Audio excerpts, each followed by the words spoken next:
बिस्मिल्लाहिर्रहमानिर्रहीम। अस्सलाम वालेकुम डियर स्टूडेंट्स। आज का हमारा lecture class 10th chemistry chapter number 11 organic chemistry में अगर हम तरतीब से देखें तो बनता तो पहले सैचुरेटेड एंड अनसैचुरेटेड हाइड्रोकार्बन्स है, लेकिन उससे पहले जो एक टॉपिक है वो पढ़ाना ज़रूरी है, क्योंकि वो टॉपिक आपको क्लियर होगा तो फिर हम सैचुरेटेड या अनसैचुरेटेड हाइड्रोकार्बन्स की तरफ जाएंगे। तो आज जो हम टॉपिक पहले डिस्कस करेंगे वो होगा हमारा नेमिंग अल्केन्स। नेमिंग अल्केन्स ये पहले हमारा क्लियर होगा तो फिर हम आगे वो सैचुरेटेड एंड अनसैचुरेटेड हाइड्रोकार्बन्स की बात कर सकते हैं और हम उनको समझ सकते हैं, क्योंकि सीक्वेंस में वो हमारा टॉपिक वो वाला है। सैचुरेटेड अनसैचुरेटेड सीक्वेंस में ये बाद में आता है, लेकिन अंडरस्टैंडिंग इसकी पहले आपको होगी तो फिर वो टॉपिक हमारा क्लियर होगा। सबसे पहले मैं आपको ये बता दूं कि जो अल्केन्स हैं ना, जो अल्केन्स हैं ये आपके पास आते हैं ऑर्गेनिक कंपाउंड्स के अंदर। जो ग्रुप है हाइड्रोकार्बन्स, ये हाइड्रोकार्बन्स में आते हैं।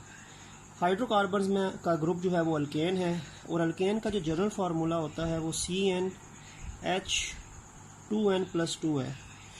कार्बन का जो भी नंबर होगा उसको डबल करना है 2n और उसमें 2 ऐड करने हैं तो वो हाइड्रोजन का नंबर हो जाएगा। और इसमें जो n है कार्बन का नंबर 1 से शुरू होता है, 1 2 3, यानी कार्बन 1 से शुरू कर सकते, कार्बन 1, कार्बन 2, कार्बन 3, कार्बन 4, इस तरह करके आपके पास अल्केन्स के बन सकते हैं। ठीक है, अगर मैं लेट्स सपोज के मैं अगर कार्बन 1 लिखता हूँ ना, 1 बेशक ना डालें, तो हाइड्रोजन 1 का डबल 2, 2 + 2 4, ये पहला मेंबर है अल्केन का। अल्केन का दूसरा मेंबर होगा C2 होगा तो H2 मल्टीप्लाई यानी 2n4 + 2 6, C2H6 second member, C3H8 तीसरा मेंबर। ठीक है, इस फार्मूले को हमने बेस बना के ये सारे के सारे हमने इसके मेंबर्स अल्केन्स के बनाने हैं। ठीक है, अगर C4 होगा तो H10 हो जाएगा, C5 होगा H12 हो जाएगा। ठीक है, यानी आपके पास C5H12 है। ठीक हो गया, पहले 10 मेंबर्स आपको पता होने चाहिए। C6 होगा तो H14 हो जाएगा, C7 है तो H16 हो जाएगा, C8 है H18 हो जाएगा, C9 है तो H20 हो जाएगा। ठीक है, यानी ये मैंने इस फार्मूले के मुताबिक मैंने ये पहले 10 अल्केन्स के मेंबर लिख दिए हैं। ठीक है, अब इसमें जो फर्स्ट मेंबर है इसका नाम होता है मीथेन, इसका नाम है मीथेन। अच्छा, इसमें अब ये मैं बता दूं कि ANE आखिर में आएगा, क्योंकि अल्केन में भी ANE आता है। अल्केन का आखिरी वर्ड होता है ANE, अल्केन। तो ये मीथेन, ANE एन, अल्केन का नाम, इनके नाम के आखिर में पेरेंटल नेम जो है वो जाहिर हो रहा है। 2 कार्बन वाला जो होगा वो ईथेन होगा, ईथेन। 3 कार्बन वाला होता है प्रोपेन, प्रोपेन। 4 कार्बन वाला होता है ब्यूटेन, ब्यूटेन। 5 कार्बन वाला होता है पेंटेन, पेंटा 5 तो पेंटेन। 6 कार्बन वाला होता है हेक्सेन, हेक्सा 6। 7 वाला होगा हेप्टेन, हेप्टा, हेप्टा मीन यानी 7। 8 वाला होता है ऑक्टेन, ऑक्टा 8। ठीक है, 9 वाला होता है नोनेन, और 10 वाला भी हम कर लेते हैं C10H22। पहले 10 आपके सिलेबस में है, ये होता है डीकेन, डेका 10।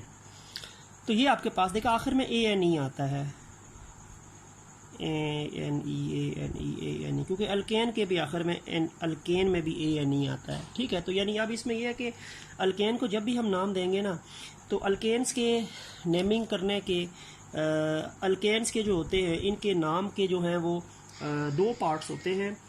एक पार्ट जो है वो सुफिक्स कहलाता है, सुफिक्स, और एक नाम जो है वो इसमें कहलाता है स्टेम कहलाता है।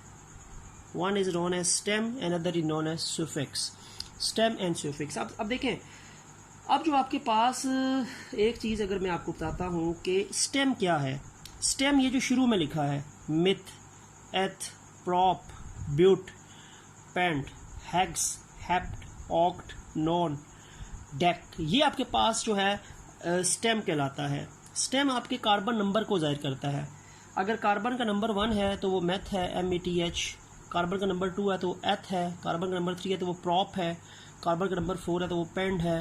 कार्बन का नंबर 6 है तो हेग्स है।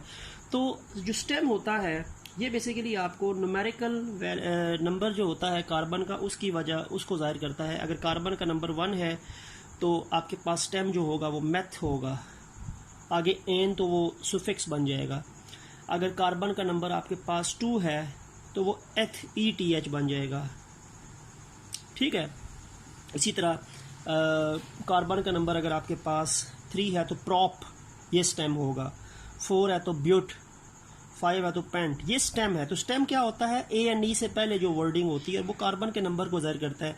Carbon 1 meth, carbon 2 eth, carbon 3 prop, carbon 4 but, carbon 5 pent, carbon 6 hex, carbon 7 hept, carbon 8 oct, carbon 9 non and carbon 10 dec. तो ये तो स्टेम होता है, जो पहला वर्ड होता है। तो पहला वर्ड जो होता है वो स्टेम होता है। सुफिक्स जो होता है वो आखिरी जो ये नाम होते हैं, एन, ANE, एन। अब ये जो एन है ना ये सुफिक्स है।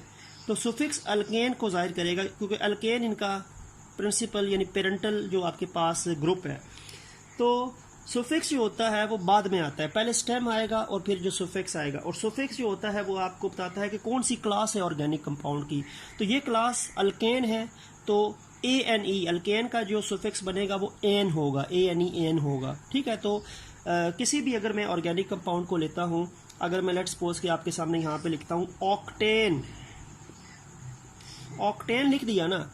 इस ऑक्टेन के अंदर ये जो ऑक्ट है ना, ऑक्ट, ये आपके पास स्टेम होगी और एन जो है ये सुफिक्स होगा, और ये मिलके स्टेम और सुफिक्स मिलके ये ऑक्टेन उस अल्केन का नाम बन जाएगा, ठीक है। अगर मैं लिखता हूँ ब्यूटेन, ब्यूटेन, तो ब्यूटेन में भी क्या होगा, ब्यूट जो है ये स्टेम होगी और एन जो है ये सुफिक्स होगा।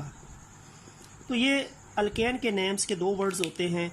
एक ये जो पहला स्टेम होता है ये आपके पास कार्बन के नंबर को जाहिर करता है, जैसे ऑक्ट कार्बन का नंबर 8, ब्यूट कार्बन का नंबर 4, ठीक है। तो कार्बन के नंबर को जो चीज़ जाहिर करती है वो स्टेम है, और जो आखिर में class of the organic compound को जाहिर करती है वो सुफिक्स होता है। तो इस तरह करके स्टेम और सुफिक्स के लिहाज से पहले 10 अल्केन मैंने आपके सामने लिख दिए हैं। कार्बन 1 अल्केन जो पहला मेंबर अल्केन का होगा, क्योंकि N1 से शुरू होता है। Methane, ethane, propane, butane, pentane, hexane, heptane, octane, nonane, decane, ये पहले 10 आपको पता होने चाहिए।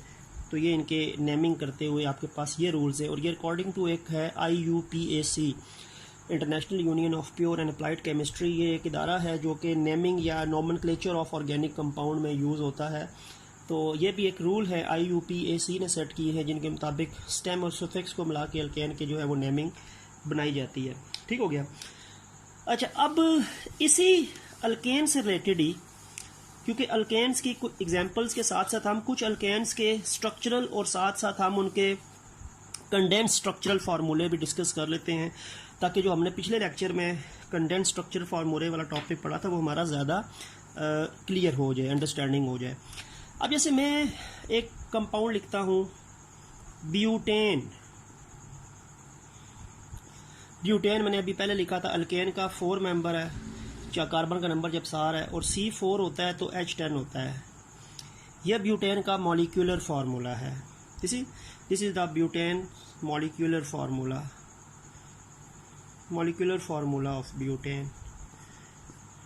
अब अगर इसका मैं स्ट्रक्चरल फार्मूला बनाऊँ ना तो 4 कार्बन मैंने पहले बनाने हैं, 4 कार्बन बना दिए। अब हर कार्बन का एक एक बॉन्ड जो है वो बना हुआ है। आखिरी कार्बन का एक बॉन्ड बना है, दरमियान वाले कार्बन, अच्छा जो एंड्स पे कार्बन हैं उनके एक एक बॉन्ड्स बने हैं, दरमियान वाले कार्बन के 2-2 बॉन्ड बने हैं। तो कार्बन है तो 4 बॉन्ड्स बनाने हैं ना, तो इस पहले कार्बन का 1 बना है तो आप 3 और बना सकते हैं, इसके 2 बने हैं तो आप 2 बना दें, इसके 2 बने हैं तो आपने 2 बनाने हैं, इसका 1 बना है तो आपने 3 बनाने हैं।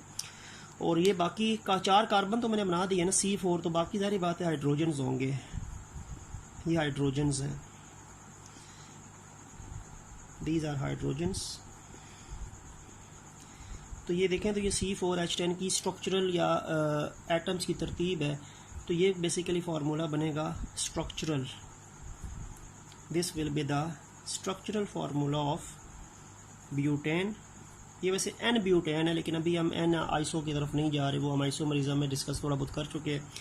इसके बाद इसको कंडेंस्ड स्ट्रक्चरल फार्मूला अगर मैं बनाऊंगा तो मैंने कार्बन के साथ जो हाइड्रोजन है उनको कार्बन के साथ अटैच कर लेना है। पहले कार्बन के साथ 3 हाइड्रोजन है CH3, दूसरे कार्बन के साथ 2 हैं CH2, तीसरे के साथ 2 हैं CH2, चौथे के साथ 3 है तो CH3, CH3 CH2 CH2 CH3, C4H10 ही है। तो ये ब्यूटेन का कौन सा होगा? This will be the condensed structural formula. ये कंडेंस्ड स्ट्रक्चरल फार्मूला बन जाएगा, इसका अल्केन का ही बन जाएगा, ये आपके ब्यूटेन का ही बन जाएगा। तो ब्यूटेन का मैंने आपको मॉलिक्यूलर फार्मूला बना के दिखा दिया, स्ट्रक्चरल फार्मूला बना के दिखा दिया, कंडेंस्ड स्ट्रक्चरल फार्मूला बना के दिखा दिया। ठीक है, एक और एग्जांपल डिस्कस कर लेते हैं। एग्जांपल अब हम लेट्स सपोज ऑक्टेन कर लेते हैं, ऑक्टेन को डिस्कस कर लेते हैं। ऑक्टेन, ऑक्टा, ऑक्टा 8, ऑक्ट जो है वो स्टेम है, एन जो है वो सफिक्स है। तो ऑक्टेन कार्बन 8 होता है और अल्केन C8 है तो H18 है, क्योंकि अल्केन इस फार्मूले के मुताबिक बनते हैं। ठीक हो गया, CnH2n+2। ये ऑक्टेन का C8H18 जो है ना, ये ऑक्टेन का मॉलिक्यूलर फार्मूला है। This is the molecular formula of octane. ठीक हो गया, स्ट्रक्चरल बना लेते हैं। 8 कार्बन पहले जोड़ दें, 1 2 3 4 5 6 7 8 कार्बन जोड़ दिए, सिंगल बॉन्ड के साथ ही जोड़े, क्योंकि हम जब सैचुरेटेड अनसैचुरेटेड पढ़ेंगे तो हम उस टाइम हमें पता चलेगा कि एल्केन सारे सिंगल बॉन्ड होते हैं कार्बन के आसपास। 8 कार्बन जोड़ दिए, 1 2 3 4 5 6 7 8। अब आखिरी कार्बन का एक बॉन्ड है तो इसके 3 बनेंगे, क्योंकि कार्बन ने 4 बॉन्ड बनाने हैं। 2 बने हैं, 2 बन जाएंगे, इसके भी 2 बने हैं, 2 नए बनेंगे, 2 पुराने हैं, 2 नए, 2 इधर भी नए, 2 इधर भी नए। आखिरी वाले का एक बना है ना, तो 3 बन जाएंगे। And all of these elements around carbon और हाइड्रोजन, क्योंकि अल्केन हाइड्रोजन हाइड्रोकार्बन से बिलोंग करने वाला ऑर्गेनिक कंपाउंड है। ये जो फार्मूला मैं बना रहा हूँ ना, ये ऑक्टेन का ही है, लेकिन ये ऑक्टेन का स्ट्रक्चरल फार्मूला है। इसमें अरेंजमेंट हमने शो कर दिया कि C8H18 किस तरह अरेंज होता है। फिर कंडेंस स्ट्रक्चरल फार्मूला, कार्बन के साथ जो हाइड्रोजन है उनको कार्बन के साथ डायरेक्टली अटैच कर दें। पहले कार्बन के साथ 3 हाइड्रोजन है CH3, दूसरे के पास 2 हैं, तीसरे के पास 2 हैं, चौथे के पास 2 हैं, पांचवें के पास 2 हैं, छठे के पास 2 हैं, सातवें के पास 2 हैं, आखिरी के पास 3 है, आखिरी वाला 3 वाला है। तो ये आपके पास CH3 CH2 CH2 CH2 CH2 CH2 CH2 CH3, पहला और आखिरी कार्बन जो है वो 3 हाइड्रोजन वाला, टर्मिनल जो है दरमियान वाले जो 6 हैं वो 2 कार्बन वाला हाइड्रोजन्स वाले हैं। तो ये भी आपके पास ऑक्टेन ही है, लेकिन ये कौन सा फार्मूला होगा? Condensed structural formula. इसको हम कंडेंस्ड स्ट्रक्चरल फार्मूला कहेंगे। तो ये टॉपिक वैसा ही है कि किसी भी ऑर्गेनिक कंपाउंड को हम मॉलिक्यूलर फार्मूला, स्ट्रक्चरल फार्मूला और कंडेंस्ड स्ट्रक्चरल फार्मूला के साथ हम रिप्रेजेंट कर सकते हैं। और मैंने आपको अल्केन्स की 1-2 एग्जांपल्स इस फार्मूले के मुताबिक आपको बना के दिखा दिए। ठीक है, तो ये आपके पास एक नेमिंग अल्केन्स और कंडेंस्ड स्ट्रक्चरल फार्मूला का मज़ीद आपको थोड़ा सा क्लियर हो गया होगा। ठीक हो गया। अब आते हैं हम जी, टॉपिक जो आपका है that is about saturated and unsaturated hydrocarbons. Topic जो है ये भी इम्पॉर्टेंट है, सैचुरेटेड एंड अनसैचुरेटेड हाइड्रोकार्बन्स, ये टॉपिक है। ये सीक्वेंस में अगर हम चलें तो पहले पढ़ाना पड़ता है, लेकिन ये मैंने आपको बाद में पढ़ाया, क्योंकि ये पहले आपको अल्केन्स की नेमिंग का तरीका पता होगा तो फिर हम सैचुरेटेड अनसैचुरेटेड की बात करेंगे। पहले आपको मैं ये बता दूं कि जो हाइड्रोकार्बन्स होते हैं ये ऑर्गेनिक कंपाउंड्स के सबसे बेसिक ग्रुप होता है। सबसे पहले जो ऑर्गेनिक कंपाउंड्स का ग्रुप होता है वो हाइड्रोकार्बन्स ही होते हैं। और हाइड्रोकार्बन्स को हम दो हिस्सों में डिवाइड कर सकते हैं। एक को हम कहते हैं सैचुरेटेड हाइड्रोकार्बन्स और दूसरा होता है जी अनसैचुरेटेड हाइड्रोकार्बन्स। सैचुरेटेड हाइड्रोकार्बन्स के अंदर एक ही ग्रुप है अल्केन्स और अनसैचुरेटेड के अंदर दो ग्रुप्स हैं अल्कीन्स एंड अल्काइन्स। सैचुरेटेड इसलिए हम बोलेंगे क्योंकि सैचुरेटेड हाइड्रोकार्बन्स के अंदर जो कार्बन होता है उसके चारों सिंगल बॉन्ड होते हैं। In saturated hydrocarbons the carbon's tetravalency is fully satisfied by single bond. Carbon ने चार सिंगल बॉन्ड बनाए होंगे तो मज़ीद उसमें नया एटम ऐड होने की गुंजाइश ही नहीं होगी, क्योंकि जब एक चीज़ के अंदर मुकम्मल ऑक्टेट रूल मुकम्मल हो जाए। कार्बन को 4 सिंगल बॉन्ड बनाने थे क्योंकि कार्बन ने अपने 4 वैलेंस इलेक्ट्रॉन्स की वजह से 4 इलेक्ट्रॉन्स उसको चाहिए होते हैं शेयर करने के लिए, तो उसने 4 सिंगल बॉन्ड पूरे बना दिए। तो सैचुरेटेड हाइड्रोकार्बन ऐसे हाइड्रोकार्बन होते हैं जिसमें कार्बन की टेट्रावैलेंसी फुली सेटिस्फाई होती है सिंगल्स बॉन्ड्स के साथ। चारों बॉन्ड जो होते हैं वो सिंगल होते हैं, तो बाहर से कोई नया एटम ऐड नहीं हो सकता। इसमें क्या होता है, इसमें एडिशन ऑफ किसी भी एटम या ग्रुप ऑफ एटम की जो एडिशन होती है वो पॉसिबल ही नहीं होती, पॉसिबल ही नहीं है। इसीलिए वो सैचुरेटेड है, फुल है, कंप्लीट है, भरा हुआ है। ठीक है। जहाँ तक ताल्लुक है अनसैचुरेटेड हाइड्रोकार्बन्स की, तो अनसैचुरेटेड हाइड्रोकार्बन्स के अंदर कार्बन की जो टेट्रावैलेंसी होती है वो सिंगल बॉन्ड से सेटिस्फाई नहीं होती, वो मल्टीपल बॉन्ड्स की होती है। तो अनसैचुरेटेड के अंदर जो कॉन्सेप्ट होता है कि कार्बन के मल्टीपल बॉन्ड्स होते हैं, सिंगल बॉन्ड्स के साथ कार्बन की सेटिस्फेक्शन नहीं होती कार्बन की बॉन्डिंग में। कार्बन में मल्टीपल बॉन्ड्स हैं, और अगर कार्बन में डबल बॉन्ड है ना तो वो अल्कीन्स है। अगर कार्बन के दरमियान ट्रिपल बॉन्ड मौजूद है तो वो अल्काइन्स है।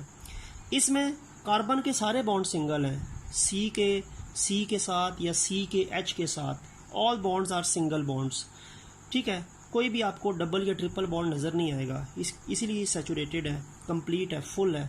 एडिशन पॉसिबल नहीं है, सब्सटीट्यूशन हो सकती है, डिस्प्लेसमेंट हो सकती है, रिप्लेसमेंट हो सकती है। इसके अंदर अनसैचुरेटेड का मतलब है कि ये अभी फुल नहीं है, इसमें गुंजाइश है किसी को अपने अंदर ऐड करने की, और इसमें कार्बन के अंदर कम से कम एक डबल बॉन्ड होना ज़रूरी है, तो इसीलिए ये भी अनसैचुरेटेड है। डबल बॉन्ड है तो इसका मतलब है चीज़ें ऐड हो सकती हैं, ऐड हो के इस बॉन्ड को सिंगल कर सकती हैं।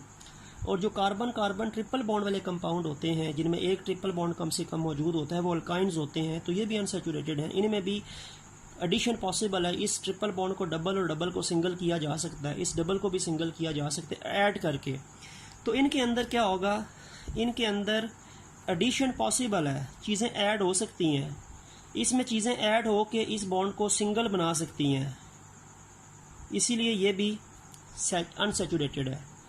इसमें भी चीज़ें ऐड हो सकती हैं, ट्रिपल बॉन्ड में चीज़ें ऐड हो के इसको डबल बनाएंगी और डबल में फिर ऐड होगा तो सिंगल बन सकता है। एडिशन पॉसिबल है, मल्टीपल बॉन्ड्स में एडिशन पॉसिबल होती है, सिंगल बॉन्ड में एडिशन पॉसिबल नहीं होती, सब्स्टिट्यूशन पॉसिबल होती है। तो इनको अनसैचुरेटेड बोलते हैं because their tetravalency carbon is not satisfied by single bond, either they have one double bond then they are alkenes and one triple bonds then they are alkynes, and their multiple bonds can be converted into single bonds by addition of any atom or group of atom। ठीक है, तो double को single किया जा सकता है addition करके क्योंकि ये अनसैचुरेटेड है। ट्रिपल को भी डबल और डबल से फिर सिंगल किया जा सकता है एडिशन करके क्योंकि ये अनसैचुरेटेड है। ठीक है, तो इसी वजह से हम 3 कैटेगरीज बनाते हैं ऑर्गेनिक कंपाउंड्स की। इसमें आज हम डिस्कस करें तो पहले तो मैंने देखें वही आपको बताया था जो हमने अगर हम सैचुरेटेड हाइड्रोकार्बन्स लिखता हूँ ना मैं, तो वो मैंने अल्केन्स की बात कर भी ली थी क्योंकि सैचुरेटेड हाइड्रोकार्बन्स में यही ग्रुप है अल्केन, और अल्केन का जनरल फार्मूला होता है CnH2n+2। ठीक हो गया, और N जो है वो 1 से स्टार्ट होता है। ठीक है, कार्बन के सारे सिंगल बॉन्ड है विद सी और एच के साथ भी, और इसमें वही है कि कार्बन 1 है तो CH4, इसमें कार्बन के सारे सिंगल बॉन्ड है, एच के साथ सारे सिंगल बॉन्ड है, CH4 जो पहला मेंबर है। क्या नाम था उसका? मीथेन था, आपको बताया था थोड़ी देर पहले ही। इसका दूसरा मेंबर जो था वो इथेन था, C2H6, उसमें 2 कार्बन पहले बनेंगे, और इस कार्बन का एक बॉन्ड है तो 3 बनेंगे, इसका भी एक बॉन्ड है तो 3 बनेंगे, ये C2H6 बन जाएगा। ठीक है, ये आपके पास सेकंड इथेन है। सारे सिंगल बॉन्ड देखें आपको नज़र आ रहे हैं, कोई भी डबल बॉन्ड नहीं है क्योंकि ये अनसैचुरेटेड है। अच्छा, तीसरा जो है, चलो मैं बना लेता हूँ जी, प्रोपेन लिख लेता हूँ। तीसरा मेंबर इसका प्रोपेन है। प्रोपेन का C3H8 है। 3 कार्बन जोड़ लें पहले, और हर कार्बन का, इस कार्बन का एक बॉन्ड बना है तो आपने 3 बनाने हैं। इस कार्बन के 2 बने हुए हैं ना, 2 ही बनाएंगे आप। तो पहले कार्बन का एक बना है तो 3 बनाएंगे नए। ये आपके पास C3H8 है। बॉन्ड सारे सिंगल होंगे, इनमें सारे बॉन्ड सिंगल हैं। देखिए मैंने कार्बन के सारे सिंगल बॉन्ड शो किए हैं, कार्बन के H के साथ भी, कार्बन के साथ भी। C के दरमियान भी सिंगल हैं, C और H के दरमियान भी सिंगल हैं, क्योंकि ये सैचुरेटेड हाइड्रोकार्बन अल्केन है। तो अल्केन सैचुरेटेड हाइड्रोकार्बन होता है, इसमें सारे के सारे जो बॉन्ड होते हैं वो सिंगल होते हैं, बेशक वो C और C के दरमियान हो या C और H के दरमियान हो। तो कार्बन की वैलेंसी टेट्रावैलेंसी सिंगल बॉन्ड से सेटिस्फाई है, तो इसमें कोई भी चीज़ ऐड नहीं हो सकती। जिसमें मैंने मीथेन, इथेन, प्रोपेन के स्ट्रक्चरल और मॉलिक्यूलर फार्मूले आपके सामने लिख दिए। तो ये तो सैचुरेटेड हाइड्रोकार्बन्स था आपके पास। अच्छा, फिर अगर मैं, अच्छा ये मीथेन, इथेन और प्रोपेन वही नाम, नेमिंग तो वैसी ही है। अगर मैं आपके सामने लिखता हूँ जी अनसैचुरेटेड हाइड्रोकार्बन्स को, if we write about unsaturated hydrocarbons,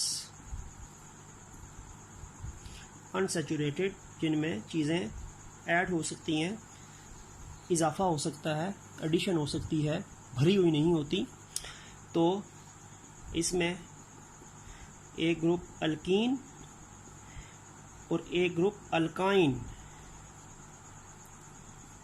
alkyne में कम से कम एक डबल बॉन्ड कार्बन कार्बन के दरमियान होना ज़रूरी है। अल्काइन में कम से कम एक ट्रिपल बॉन्ड कार्बन कार्बन में होना ज़रूरी है। ठीक है, इसमें यानी डबल बॉन्ड है, इसमें ट्रिपल बॉन्ड, मल्टीपल बॉन्डिंग इसमें है। सैचुरेटेड में जो अल्केन थे वो सारे सिंगल बॉन्ड वाले थे, C और CH सब के दरमियान, लेकिन ये डबल और ट्रिपल वाले हैं। डबल वाला होगा तो वो भी अनसैचुरेटेड है अल्कीन, ट्रिपल वाला है तो वो भी अनसैचुरेटेड है अल्काइन। अब इसका अल्कीन का जनरल फार्मूला होता है CnH2n। जितना कार्बन का नंबर है उसको डबल करना है, और इसका N जो होगा वो 2 से शुरू होगा, क्योंकि इसमें देखो कम से कम 2 कार्बन चाहिए डबल बॉन्ड जिनमें होना, यानी 2 कार्बन के दरमियान एक सिंगल डबल बॉन्ड हो सकता है ना। तो एक डबल बॉन्ड जो इनके पास होगा वो कार्बन कार्बन के बीच है, तो 2 कार्बन कम से कम चाहिए होंगी ना, 1 और 2, 2 कार्बन कम से कम चाहिए होंगी, तो 2 से शुरू होगा, 1 से नहीं शुरू होगा। अल्काइन का जहाँ तक ताल्लुक है, इसका जनरल फार्मूला होता है CnH2n-2। इसमें भी जो N है ना, ये 2 से शुरू होगा, 2, 3, 4 और चलता रहेगा। तो बात यहाँ पे क्या हो रही है, बात अल्केन का जनरल फार्मूला जो CnH2n+2 था, वहाँ पे N 1 से शुरू हो रहा था, लेकिन अल्कीन में कभी कार्बन का नंबर 2 से स्टार्ट होगा, अल्काइन का भी कार्बन का नंबर 2 से स्टार्ट होगा, क्योंकि 2 कार्बन मिनिमम चाहिए होते हैं ट्रिपल बॉन्ड के लिए और 2 कार्बन डबल बॉन्ड के लिए चाहिए होते हैं। ठीक है, तो वो कार्बन 1 से स्टार्ट होकर 4 हाइड्रोजन लगा लेता था अल्केन मीथेन के अंदर, लेकिन इसमें डबल बॉन्ड और ट्रिपल बॉन्ड वाले कंपाउंड 2 कार्बन से स्टार्ट होंगे, कम से कम 2 कार्बन होना ज़रूरी है। ठीक है, क्योंकि 2 कार्बन के दरमियान में एक ट्रिपल बॉन्ड या 2 कार्बन के दरमियान एक डबल बॉन्ड बनेगा, तो C2 से ये C2 से स्टार्ट होंगे, C1 से स्टार्ट नहीं होंगे। इनका पहला मेंबर C2 होगा तो H4 होगा, डबल हो गया ना, C3 होगा तो H6 होगा, C4 होगा तो H8 होगा, C5 होगा तो H10 होगा। इसका देख लेते हैं, ये भी C2 से शुरू होते हैं। C2 है तो H देखो 2 को डबल करो 4 में से 2 गए तो 2, इस फार्मूले को आपने अप्लाई करना है। अल्काइन का पहला मेंबर ये है। C3H3 का डबल 6 में से 2 गए 4, C4 तो H 4 का डबल 8, 8 में से 2 निकालें 6, C5 तो H, 5 का डबल 10, 10 में से 2 गए तो 8। तो ये इसके मैंने पहले 4 मेंबर्स लिख दिए हैं, अल्काइंस के भी 4 मेंबर, अल्कीन के भी 4 मेंबर। नाम तकरीबन सेम है, सिर्फ इनमें सुफिक्स चेंज है। वहाँ पे ये इथेन था, यहाँ पे ये इथीन है। इसका जो सुफिक्स है वो ईन होगा, क्योंकि ये ग्रुप का नाम भी अल्कीन है, पेरेंटल ग्रुप अल्कीन है, इथीन। वहाँ पे प्रोपेन था तो ये प्रोपीन, ENE। Butene, pentene. ये मैंने पहले 4 के नाम लिख दिए, अब इनके नाम लिख दो। C2H2 इथाइन, YNE, क्योंकि ये अल्काइन भी YNE है, ठीक है। पेरेंटल ग्रुप इसका सुफिक्स इथाइन बनेगा। स्टेम सेम है, स्टेम एथ है, इसमें अल्केन, अल्कीन, अल्काइन में, लेकिन सुफिक्स चेंज है। ये प्रोपाइन, ये ब्यूटाइन, ये पेंटाइन, YNE। तो यानी आपके पास इनकी सुफिक्स चेंज होगी, बाकी स्टेम्स तो वही रहेंगी। तो ये पहले 4 मेंबर्स अल्कीन के हैं, ये पहले 4 मेंबर्स अल्काइन के हैं। यहाँ पे तो आपको 4 मेंबर्स का पता चल गया। अब इनका स्ट्रक्चर बना के डबल बॉन्ड आपको बनाना शो करूँ ना, ताकि आपको अनसैचुरेशन का पता चले इनमें। अगर मैं पहले क्या करूँ, मैं पहले अल्कीन की 1-2 एग्जांपल लेके डबल बॉन्ड उनमें शो करके आपको दिखाऊँ, और फिर अल्काइन को शो कर लेते हैं।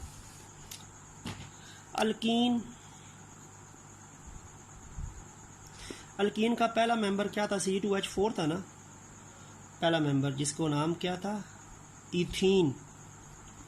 अब 2 कार्बन है, 2 कार्बन बना दिए, डबल बॉन्ड का होना ज़रूरी है। अल्कीन है तो डबल बॉन्ड लाजमी होगा, डबल बॉन्ड इन्हीं 2 कार्बन में हो सकता है। अब इस कार्बन के पास पहले 2 बॉन्ड मौजूद है तो 2 ही नहीं बनाएगा, इसके पास भी पहले 2 बॉन्ड है तो 2 ही नहीं बनाएगा, और ये हाइड्रोजन होंगे। तो ये इथीन का मॉलिक्यूलर फार्मूला है, ये इथीन का स्ट्रक्चरल फार्मूला है। कंडेंस कर दूं तो पहले के पास भी CH2 है, फिर डबल बॉन्ड, दूसरे के पास भी CH2। ये कंडेंस स्ट्रक्चरल फार्मूला होगा। ये मॉलिक्यूलर फार्मूला, ये स्ट्रक्चरल फार्मूला, ये कंडेंस्ड फार्मूला किसका, अल्कीन का। कौन सी अल्कीन, इथीन। अच्छा, अब एक और मैं ले लेता हूँ, मैं ले लेता हूँ जी प्रोपीन ले लेता हूँ। Propene C3H6 molecular formula alkyne के फार्मूले के मुताबिक। अब 3 कार्बन है, 3 कार्बन में एक डबल बॉन्ड बना दें, एक सिंगल कर दें, एक डबल बॉन्ड लाजमी बनेगा। ये पॉसिबिलिटी भी हो सकती है, ये भी हो सकती है, डबल इधर बना दूँ, इसे सिंगल कर दूँ। 3 कार्बन के दरमियान डबल बॉन्ड की पोजीशन ये भी हो सकती है, ये भी हो सकती है, एक जगह पे बनाना है तो एक ये पॉसिबिलिटी है, एक ये पॉसिबिलिटी है। 2 के दरमियान तो यहीं पे बनेगा ना, 2 के दरमियान तो बॉन्ड डबल यहीं बनेगा, लेकिन 3 के दरमियान इधर भी बन सकता है, इधर भी बन सकता है। तो मैंने इधर भी बना दिया, इधर भी 2 अलग प्रोपीन बना के दिखा दी। इस प्रोपीन के 2 बॉन्ड बने हैं तो इसमें 2 ही नए बनेंगे, इसके 3 बने हैं तो इसमें 1 बनेगा, इसमें 1 बना है तो 3 बन जाएंगे, ये सारे H होंगे। ये देखें तो ये C3H6 है, इसमें भी देखें तो ये भी प्रोपीन है, लेकिन ये डबल बॉन्ड की पोजीशन चेंज है। 1 बॉन्ड बना है तो 3 बनेंगे, इसके 3 बने हैं तो 1 बनेगा, इसके 2 बने हैं तो 2 बनेंगे, और ये सारे H होंगे। तो देखें तो ये 3 कार्बन में एक कार्बन के पास डबल बॉन्ड शो हो गया, और ये भी 3 कार्बन में से एक में डबल बॉन्ड शो हो गया। तो ये दोनों प्रोपीन्स हैं। वो नोमेनक्लेचर जब हम पढ़ेंगे तो फिर हम डिस्कस करेंगे 1 प्रोपीन है या कौन सी प्रोपीन है ये, लेकिन 3 कार्बन जब बनेंगे तो एक डबल बॉन्ड लाजमी है, क्योंकि ये अल्कीन का मेंबर है, ठीक है। और अगर आप कंडेंस कर दें तो ये ऊपर वाले को मैं कंडेंस करके लिखूं तो CH2 आ जाएगा पहले, फिर डबल बॉन्ड आएगा CH, सिंगल बॉन्ड CH3। ये मैंने ऊपर वाली प्रोपीन को कंडेंस करके लिखा है। नीचे वाली को लिख दें तो पहले CH3 है, फिर सिंगल बॉन्ड CH, फिर डबल बॉन्ड CH2। तो ये नीचे वाली प्रोपीन को कंडेंस कर दिया, ऊपर मैंने वो फर्स्ट वाली प्रोपीन को कंडेंस कर दिया। तो ये आपकी अल्कीन्स की एग्जांपल जो है वो हो गई, ठीक है, स्ट्रक्चरल में भी, कंडेंस्ड में भी और मॉलिक्यूलर में भी। अब अल्काइन की कर लेते हैं, जो आखिरी है अनसैचुरेटेड में, अल्काइन। जो इसका ये फार्मूला था CnH2n-2 और n इसमें 2 से स्टार्ट होता था। सिर्फ अल्केन में n 1 से शुरू होता है, अल्कीन और अल्काइन दोनों में जो है n आपके पास 2 से स्टार्ट होगा। इसका पहला मेंबर हमने क्या लिखा था इस फार्मूले के मुताबिक C2H2, दूसरा मेंबर था C3H4, तीसरा मेंबर था C4H6। इसका नाम क्या था? इसका नाम था आपके पास इथाइन, इसका नाम था प्रोपाइन, इसका नाम था ब्यूटाइन। ठीक है, अब अगर मैं इथाइन को लूँ ना, इथाइन में 2 कार्बन है ना, 2 कार्बन ट्रिपल बॉन्ड का होना ज़रूरी है। अल्काइन में ट्रिपल बॉन्ड है तो 2 कार्बन में तो ट्रिपल बॉन्ड यहीं पे बन सकता है ना, और तो पोजीशन कोई इसकी है नहीं। अब इस कार्बन के 3 बॉन्ड बने तो एक ही बनेगा, इसके भी 3 बने हैं तो एक ही बनेगा। ये आपके पास हो गया इथाइन का स्ट्रक्चरल फार्मूला। कंडेंस कर दें तो इसको हम लिख देंगे CH, HC भी लिख सकते हैं, CH ट्रिपल बॉन्ड CH। तो ये कंडेंस स्ट्रक्चरल फार्मूला हो गया किसका? इथाइन का। मॉलिक्यूलर हो गया, स्ट्रक्चरल हो गया, कंडेंस स्ट्रक्चरल हो गया। ठीक है, अब ब्यूटाइन का कर लेते हैं। ब्यूटाइन का, प्रोपाइन का भी कर सकते हैं। ब्यूटाइन की एग्जांपल मैं दे दूं। ब्यूटाइन में देखिए 4 कार्बन है ना, 4 कार्बन में ट्रिपल बॉन्ड यहाँ पे भी हो सकता है, बाकी सिंगल कर दें। एक ट्रिपल हो गया, बाकी सिंगल हो जाएंगे। एक पॉसिबिलिटी ये भी है, ट्रिपल इधर कर दें, बाकी सिंगल कर दें। एंड थर्ड पॉसिबिलिटी भी है, ट्रिपल इधर कर दें, बाकी सिंगल कर दें। पॉसिबिलिटीज़ देखनी है ना। सिंगल में तो ट्रिपल, 2 कार्बन में तो ट्रिपल बॉन्ड की एक ही जगह है, लेकिन प्रोपाइन में ट्रिपल बॉन्ड की 2 जगह हैं, ब्यूटाइन में ट्रिपल बॉन्ड्स की 3 जगह पे हो सकता है, पहले 2 में, दूसरे तीसरे में, तीसरे चौथे में। अब इस कार्बन के 3 बॉन्ड बने हैं तो इसने एक नया बनाना है हाइड्रोजन के साथ। इस कार्बन के 4 बॉन्ड बने हैं, 3 और 1 4, इसलिए इसके साथ कोई बॉन्ड नया नहीं आएगा। इसके साथ 2 बॉन्ड बने हैं तो 2 बनाएंगे, ये दोनों H होंगे। इसका आखिरी वाले का 1 बना है तो 3 बन जाएंगे। तो ये देखें आपके पास C4H6 है, एक 4 कार्बन है, इनको पहले मैंने जोड़ा, और बाकी 1 2 3 4 5 6 हाइड्रोजन है। ठीक है, इसमें क्या है, 1 बॉन्ड बना है तो 3 बनाने हैं। इस कार्बन के 4 बने हैं, इसके भी 4 बने हैं, 3 और 1 4, इसके भी 3 और 1 4 बने हैं। आखिरी वाले का 1 बना है तो 3 बना देने हैं। H पहले के भी 3 थे, दरमियान वालों के 4 4 पहले ही कंप्लीट है इस अरेंजमेंट के मुताबिक। तो ये 3 3 6 और 4 कार्बन ठीक हो गया। और ये जो आखिरी वाला है इसको मैं यहाँ पे साइड पे कर दूँ। आखिरी पॉसिबिलिटी आपके पास ये थी कि यहाँ पे ट्रिपल बॉन्ड कर दिया, बाकी सिंगल हो गए। तो पहले के साथ 1 बॉन्ड है तो 3, दूसरे के साथ 2 बॉन्ड है तो 2, इसके साथ 4 बॉन्ड पूरे हैं, 3 इस साइड पे, चौथा इस साइड पे, और इसके पास 3 है तो 1 आ जाएगा। 1 H 1 H 1 H 1 H 1 H 1 H 3 4 5 6। तो ये भी आपके पास ब्यूटाइन है, ये भी आपके पास ब्यूटाइन है, ये भी ब्यूटाइन है, तीनों ब्यूटाइन है, लेकिन position of triple bond change है। और इसमें अगर किसी एक की मैं कंडेंस फार्मूला बता दूं तो चलो इसी का मैं कंडेंस बना लेता हूँ। ठीक है, इसके पास 3 कार्बन 3 हाइड्रोजन है CH3, इसके पास 2 हाइड्रोजन है CH2, फिर एक single bond C, triple bond इसी तरह, और आखिर में CH। तो ये आपके पास इस वाले ब्यूटाइन का क्या है, कंडेंस स्ट्रक्चरल फार्मूला। तो इस तरह करके आपको हमेशा ब्यूटाइंस के अंदर, अल्काइंस के अंदर एक ट्रिपल बॉन्ड लाजमी बनाना है कार्बन कार्बन के दरमियान। अल्कीन में एक डबल बॉन्ड लाजमी बनाना है कार्बन कार्बन के दरमियान, जबकि अल्केन्स में सारे बॉन्ड सिंगल होंगे। C है, ये CH है। तो इनमें CH के तो सिंगल है, लेकिन C में एक ट्रिपल बॉन्ड लाजमी है। और अल्कीन में भी CH के तो सिंगल है, लेकिन C में एक डबल है। लेकिन अल्केन में सारे सिंगल है, C है या CH है। तो ये आपके पास सैचुरेटेड और अनसैचुरेटेड हाइड्रोकार्बन्स की examples and their names and their structural and condense formula जो था वो टॉपिक था। तो यहाँ पे हमारा नेमिंग अल्केन्स भी आज हमने डिस्कस कर लिया, और कंडेंस स्ट्रक्चरल फार्मूला की एग्जांपल समेत उसको डिस्कस किया, और फिर हमने सैचुरेटेड एंड अनसैचुरेटेड हाइड्रोकार्बन्स का टॉपिक भी डिस्कस कर लिया। तो उम्मीद है कि आपको समझ आ गया होगा। तो नेक्स्ट लेक्चर तक के लिए अल्लाह हाफिज़।